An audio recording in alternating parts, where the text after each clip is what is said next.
उसको मिल जाएगा।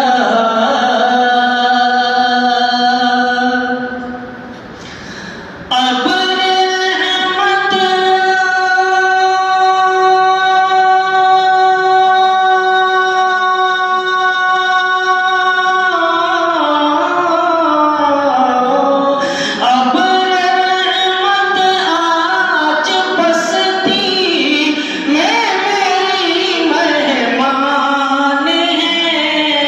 आइए पलके झुकाए दिल का ये अरमान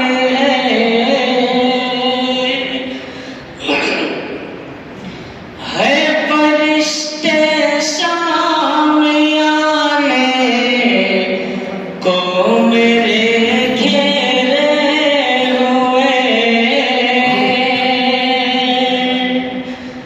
नाइब नाजिम साहब, नाइब नाजिम साहब खास तौर से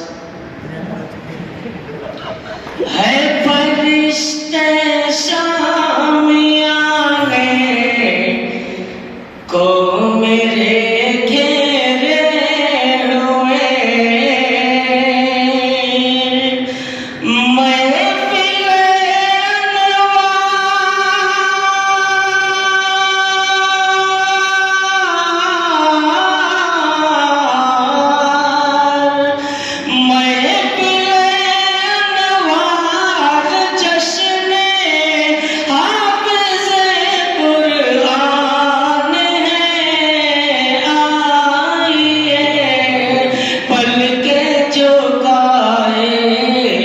दिल का ये अरमान है। ये ज़मीं की बादशाहत ममलकत कुछ भी नहीं। ये ज़मीं की बादशाहत ममलकत कुछ भी